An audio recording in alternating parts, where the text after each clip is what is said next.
विश्वं दर्पण दृश्यमान नगरी तुल्यं निजान्तर्गतं पश्यन्नात्मनि माया बहिर्बोधभूतं यथा निद्रया या साक्षात् कुरुते प्रबोधसमये स्वात्मानम् एवाद्वयं तस्मै श्रीगुरुमूर्तये नमः। इदं श्रीदक्षिणामूर्तये वसुदेवसुतं देवं कंसचाणूरमर्दनं देवकी परमानन्दं कृष्णं वन्दे जगद्गुरुं नारायणं नमस्कृतं नरं चैव नरोत्तमं देवीं सरस्वतीं व्यासं ततो जयमुदीरयेत्। ओम।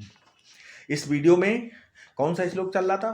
62वां श्लोक अभी चल रहा, अभी खत्म नहीं हुआ था, ठीक है? जिसमें था ना, तत्प्रसादात पराम शांतिम स्थानम प्राप्स्यसि शाश्वतम, ठीक है? ये तो हम बता रहे थे कि वही परमात्मा के रूप में भास रहा है। ये जो स्वयं प्रकाश जो है, संवित है, वही परमात्मा के रूप में भास रहा है। तुम पदार्थ की प्रधानता से संवित का वही चीज है, ठीक है? असल में देखा है तो भागवत धर्म में और वेदांत में तत्वता कोई भेद नहीं है।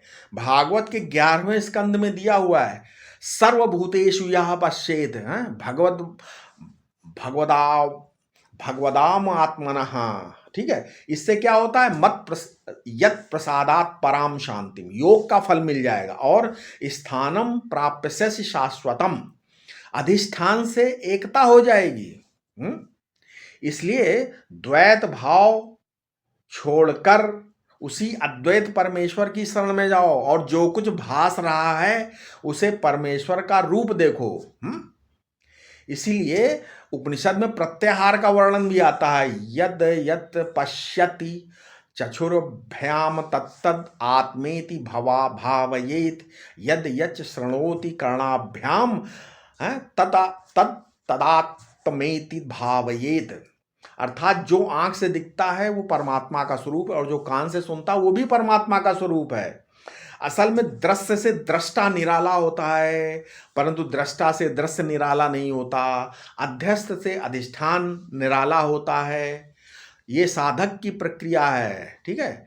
परंतु अधिष्ठान से अध्यस्त निराला नहीं होता। जगत से निराला है ब्रह्म, मतलब भिन्न नहीं है, निराला है, ठीक है? विलक्षण है। और जगत का जो आद्वंत तत्व है, आदंतवत्व लक्षण है, वो ब्रह्म में नहीं है, इससे विलक्षण है ब्रह्म का लक्षण। अबाधि तत्व ब्रह्म का लक्षण है। लक्षण दोनों के दो हैं परंतु वस्तु एक है। इसलिए तत्प्रसादात पराम शांतिम, जब वो निर्मल हो जाएगा तब आपको परा शांति, परम शांति मिलेगी। यानी योग का फल असंप्रगात समाधि हो जाएगी इस जब ये होगी। फिर क्यों प्राणायाम के चक्कर में पड़े? ठीक है? जैसे बहुत से लोग आके अभी कराते हैं ना, योगा गुरु, हजारों आदमी बैठ जाते, 2-4-500 हजार आदमी बैठ जाएंगे। अब भस्त्रिका करो महाराज, सैकड़ों लोगों की एक साथ भस्त्रिका कर रहे हैं, ठीक है? एक साथ चलती थी भस्त्रिका, माने धौकनी है, जैसे लोहार की धौकनी चलती है। तो ये रोग का समन्वय हो रहा है। किसी को दमा हो तो किसी के फेफड़े में खराबी, तो सब लोगों के लिए धौकनी नहीं है, नहीं। तो हमें तो ये योग दम्भ प्रतीत सा लगता है कि दम्भ है ना, नहीं लग रहा है, पेट चलाना, ये चलाना, इससे अध्यात्म से कुछ लेना देना नहीं है। तो इसलिए एकमात्र भगवान पर ही भरोसा होना चाहिए, किसी दूसरे की ओर दृष्टि ना ले जाना और दृढ़ विश्वास रखना कि सब कुछ करने धरने वाले वे ही हैं। यही भक्तों की शरणागति है। यहाँ तमेव, तमेव से क्या हुआ? तमेव, तम एव से क्या होगा? शुद्ध ब्रह्म अर्थ का ग्रहण, शुद्ध ब्रह्म अर्थ ग्रहण करना चाहिए। यदि ऐसा नहीं मानोगे तो अगले श्लोक में जो भगवान कहते हैं कि मैंने तुमको गुह से गुहतर ज्ञान कहा है, उससे विरोध हो जाएगा। अतः ये ज्ञान का प्रकरण है, प्रकृति को परमात्मा से भिन्न देखना ही है। इसके बाद कौन सा श्लोक है? 63वां श्लोक है। क्या है?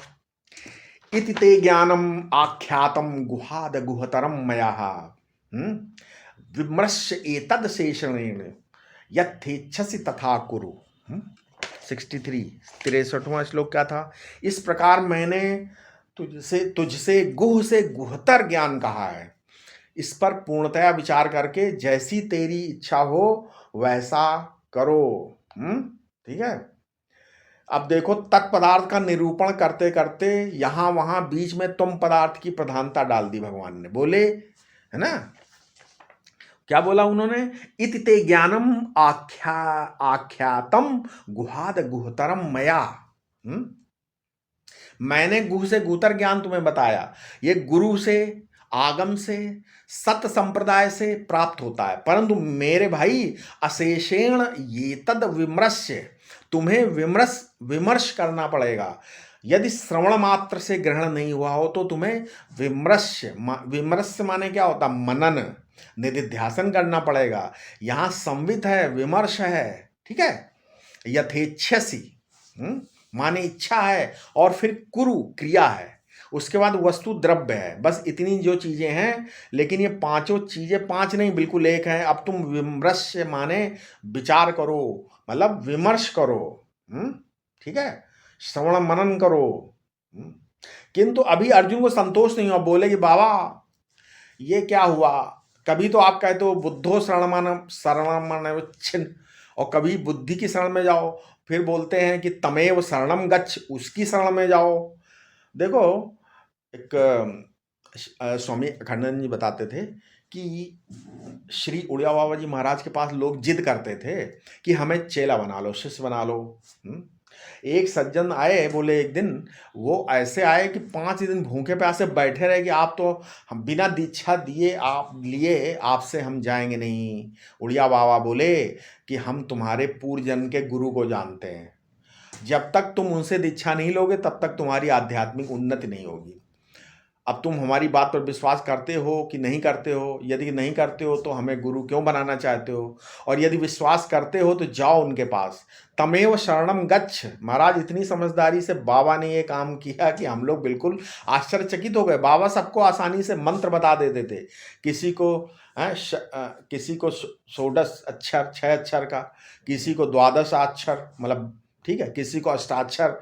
आखिर उस आदमी को बाबा ने मंत्र क्यों नहीं बताया? वो तो पीछे ऐसा दुश्मन हुआ बाबा का, ऐसा दुश्मन हुआ कोई हद नहीं, वो बराबर बाबा से दुश्मनी करने लगा। बाबा तो उसके अंतरतम को पहचानते थे वो, ठीक है। बाबा जानते थे क्या होने वाला है आगे, ठीक कि इसलिए अब इसके बाद 64वां श्लोक क्या है? सर्वगुहतम भूया शृणु में परमं वचः, इष्टो असि में दृढ़मिति ततो वक्ष्यामि ते हितम। ततो वक्ष्यामि ते हितम। अब तू मेरा जो सबसे गुहतम श्रेष्ठ वचन है वो सुन। तू मुझे अत्यंत प्रिय, इसलिए तेरे हित के लिए मैं ये बात कहता हूं। हैं? क्या क्या कहता हूं?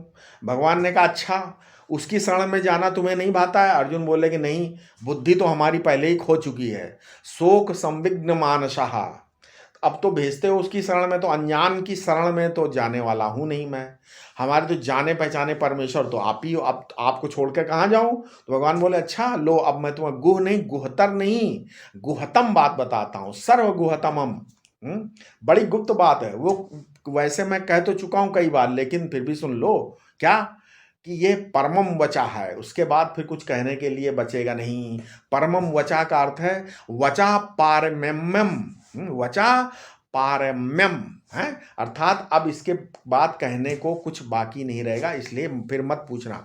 अर्जुन बोले कि महाराज सच्चे प्रेम से बताते हो कि ऊपर ही ऊपर बताकर टाल मटोल कर रहे हो? भगवान बोले नहीं भाई, इष्टोवसी में दृढ़मिति है, तुम मेरे प्यारे हो, मेरे इष्ट हो। देखो, जब भक्त अपना इष्ट भगवान को बताता है और बना, तो भगवान भी ये यथा माम प्रपद्यन्ते ताम तामस्थैव भजाम्यहम् कहकर भक्त को अपना इष्ट बना लेते हैं। नहीं, भगवान कहते हैं कि हे प्यारे अर्जुन, जैसे तुम मुझको चाहते हो वैसे मैं भी तुम्हें चाहता हूँ। एकांगी है ना, एकांगी प्रेम जो है वो किताबों में लिखने के लिए है, और प्रेम का आदर्श नहीं है। असल में जब सामने से प्रेम के उत्तर में प्रेम नहीं मिलता है तब तक प्रेम बढ़ता ही नहीं। प्रेम का उद्दीपन ही प्रेम है। यदि सामने वाला प्रेम नहीं करेगा तो प्रेम संकुचित हो जाएगा। यदि चंद्रमा चांदनी वितरण न करे तो कुमुद कैसे विकसित होगा, कमल कैसे विकसित होगा? कुमुद तो प्रेम एकांगी नहीं होता, प्रेम और दोनों ओर से होता है। तो अर्जुन ने अपना प्रेम प्रकट ही कर दिया। आप श्री कृष्ण कहते हैं इष्टो असि मैं दृढ़मति ततो वक्ष्यामि ते हितम, तुम मेरे इष्ट हो और दृढ़ इष्ट हो। मामूली इष्ट नहीं हो, ऐसे इष्ट हो कि प्यारे मैं तुम्हें छोड़ूंगा ही नहीं, मेरे अंदर कोई इच्छा नहीं है, हैं? इसलिए बोलते हैं समोहम सर्वभूतेषु न में द्वेष, हैं? न में द्वेष्यो अस्ति न प्रिया तथापि दृढ़म इष्टो असि, हैं? तुम्हारे साथ मेरा ऐसा प्रेम है, मैं कभी तुमको छोड़ूंगा नहीं, इसलिए ते हितम वक्षमामि। ठीक है। अब क्या है, तुम्हारा जो हित है मैं तुम्हें बताता हूं। इस प्रकार भगवान अर्जुन की पूरी जिम्मेदारी अपने ऊपर ले लेते हैं। ये नहीं कि कहते कि आप अपनी बुद्धि से विचार करके करो, ईश्वर की शरणागति में भी थोड़ा अपने लिए स्थान है। ठीक है। जहां भगवान ने ये कहा, क्या भगवान ने कहा, विमृश्य एतद शेषेण यतच्छेसि, यतच्छेसि यथेच्छसि तथा कुरु। वहां भी तो विमर्श है ना, लेकिन वहां बोले कि नहीं नहीं, तुम्हारी पूरी जिम्मेवारी मेरे ऊपर है, तुम बेफिक्र हो जाओ और मेरी बात सुनो। ठीक है। तो भगवान ने अपना सब गुप्त रहस्य अर्जुन को बता दिया, परंतु अब वे कुछ जो कुछ कहना चाहते हैं वो सबसे गौतम है, अर्थात इससे अधिक गुह और कोई बात नहीं है। ऐसी बात क्यों बता रहे हैं, क्योंकि अर्जुन उन्हें अत्यंत प्रिय है, उनका अनन्य भक्त और सखा है, अतः जो बात सबसे प्रिय हो वो बता रहे हैं आगे श्लोक में। 65वां श्लोक क्या है, मन्मना भव मद भक्तो मद्दाजी माम नमस्कुरु, मामे वैश्यसि सत्यम ते प्रति जाने प्रियो असि में। ये बोला, कितना बढ़िया श्लोक है। तू मुझ में मन लगा, मेरा भक्त हो, मेरा पूजन और मुझे ही नमस्कार कर, इससे तू मुझे ही प्राप्त होगा। मैं सच्ची प्रतिज्ञा करके कहता हूं, क्योंकि तू मेरा प्यारा है, ऐसा। ठीक है। तो मनमना भव, मेरा ज्ञान संपादन करो और मत भक्तो भो, मेरी भक्ति करो। मतलब ये कि ज्ञान का विषय ब्रह्म भी मैं ही हूं और भक्ति का विषय भजनीय भी मैं ही हूं। मद्दाजी भव माने यज्ञाराध्य भी मैं ही हूं, और माम नमस्कुरु का अर्थ है शरणागत वत्सल्य शरण भी मैं ही हूं। इस प्रकार 4 साधन हैं मुझे पाने के, क्या, ज्ञान, भक्ति, यज्ञ और शरणागति। ये चारों अलग अलग नहीं हैं। ज्ञान ब्रह्म का, भक्ति ईश्वर की, यज्ञ इंद्रादि देवता के और नमस्कार माता पिता आदि का, ये चारों एक ही तो हैं। जो ज्ञान का विषय है वही भक्ति का विषय है, वही यज्ञ का विषय है। ठीक है। वही शरणागति का विषय है। अर्जुन बोले ये कौन है महाराज, बोले भगवान बोले मनमना भव में मत, मनमना भव में मत, मद भक्तों में मत, है ना, और मद्दाजी में मत, और माम नमस्कुरु में मत। तो सब में मत है, मतलब इतने पर भी तुम्हें संतोष ना हो तो समझ लो मामे वैश्यसि, फल के रूप में मैं ही प्राप्त होऊंगा आपको। अब भगवान कहते हैं कि सत्यम ते प्रति जाने, मैं तुमसे सत्य प्रतिज्ञा करता हूं, सच सच प्रतिज्ञा करता हूं, सत्य शपथ सौगंध दिखाकर कहता हूं। बोले क्या बोले कि बाबा, फिर लेकिन वो बोले भाई ये ब्रजवासी लोग तो सौगंध भी झूठी खाते हैं। ब्रज की रीति है कि बात बात में तेरी सो हो, हाँ तेरी सो बोलते हैं ना, मेरी कसम, ऐसा नहीं बोलते, तेरी कसम। तो कहते हैं कसम जिसकी खाई जाती है उसी को लगती है। तो ब्रजवासी बड़े चालाक होते, वो कहते तेरी सौगंध है। तो लेकिन भगवान ने कहा नहीं नहीं, सत्यम ते प्रति जाने, मैं तुमसे शपथ पूर्वक कहता हूं। अर्जुन बोले बाबा तुम यशोदा मैया तक से झूठ बोल गए, मिट्टी नहीं खाई, बोला ना गोपियों से कह दिया मैं कभी झूठ नहीं बोलता हूं, फिर भी तुम्हारा भरोसा कैसे किया जाए। भगवान बोले कि नहीं, प्रियो अस्मे, तुम मेरे प्यारे हो। अरे प्यारे से झूठ नहीं बोलता हूं भाई, तब तो प्रेम कलुषित हो गया, इसलिए तुम मेरे प्यारे हो और मैं बिल्कुल सच सच तुमसे बताता हूं। अर्जुन बोलेगा अच्छा बता दो। भगवान बोलेगा अच्छा है, अभी बताता हूं, तुम धर्माधर्म का विचार छोड़ दो। ठीक है। तो मनमना हो का मतलब आत्मरति करो भी हो सकता है। ठीक है। जब सभी कर सकते हैं, ये सामान्य धर्म है। जप के बिना पापों का नाश नहीं होता, पाप नष्ट हुए बिना उपासना नहीं होती, और उपासना के बिना वैराग्य नहीं होता, और वैराग्य बिना विचार के होता ही नहीं, और विचार के बिना ज्ञान नहीं होता, और ज्ञान के बिना शांति नहीं मिलती है, और लास्ट में ज्ञानाभ्यास के बिना ज्ञान निष्ठा नहीं होती, अर्थात जीवन मुक्ति का विलक्षण सुख नहीं मिलता। इस श्लोक में भगवान ने 4-5 प्रकार से अर्जुन को समझाया कि ऐसा करते हुए तू अवश्य मुझे प्राप्त कर लेगा। ये भगवान का फैसला है। अब आगे 66वां श्लोक, क्या बोलते हैं 66वां श्लोक में? हाँ, बोलते हैं सर्वधर्मान परित्यज्य मामेकम शरणम व्रज अहम त्वा सर्वपापेभ्यो मोक्षयिष्यामि मां शुचः। तू संपूर्ण पापों से, तू संपूर्ण धर्मों का आश्रय छोड़कर एक मेरी ही शरण में आ जा, मैं तुझे सब पापों से छुड़ा दूंगा, तू शोक मत कर। ठीक है। इस श्लोक की टीका में श्री मधुसूदन सरस्वती ने कहा कि धर्म परित्याग का अर्थ यह है, क्या है कि ब्रह्मचर्य धर्म, गृहस्थ धर्म, वान प्रस्थाश्रम धर्म, संन्यासाश्रम धर्म, इन धर्मों का मैं पालन करूंगा और मेरे के हुए धर्म पालन से मेरा कल्याण होगा। इस धर्माश्रय का परित्याग करो। ठीक है, इस धर्माश्रय का परित्याग करो ये। लेकिन भगवान शंकराचार्य कहते हैं इसका कि अधर्म परित्याग का वर्णन तो सभी जगह आता है लेकिन धर्म का परित्याग अपूर्व है। यहां भगवान बोलते हैं धर्म का परित्याग करो। धर्म का परित्याग अपूर्व है, परमात्मा के शुद्ध स्वरूप के निरूपण का प्रसंग है। इसलिए यहां अन्यत्र धर्मात् अन्यत्र अधर्मात् अन्यत्रास्मात् कृतात् अन्यत्र भूताश्च भावाच्च, ये बोला है। धर्म से भी परे, अधर्म से भी परे ये जो किया है ना, जो नहीं किया है, जो हुआ है, जो नहीं हुआ, उससे विलक्षण है। यहां सर्वधर्म परित्याग का अर्थ है कि धर्माधर्म, धर्म अधर्म सब संबंध, धर्माधर्म संबंध वर्जित हो जाओ तुम। ना संतु में धर्माधर्मो, धर्माधर्म मेरा नहीं है। ना हम धर्माधर्मो, मैं धर्माधर्मों का भी नहीं हूं। ना संति वस्तुता तत्वदशा धर्माधर्मा एवं परित्यज्य, ऐसी विधि से धर्माधर्म दोनों का परित्याग कर दो, क्योंकि कर्ता यदि बने रहोगे तो परित्याग होगा कि नहीं ना। ठीक है, ये बात बड़ी विलक्षण है महाराज, बच्चों की समझ में तो आने वाली है नहीं ये। अब देखो ना, सर्वधर्मान को धर्मान में सर्व क्यों लगा दिया?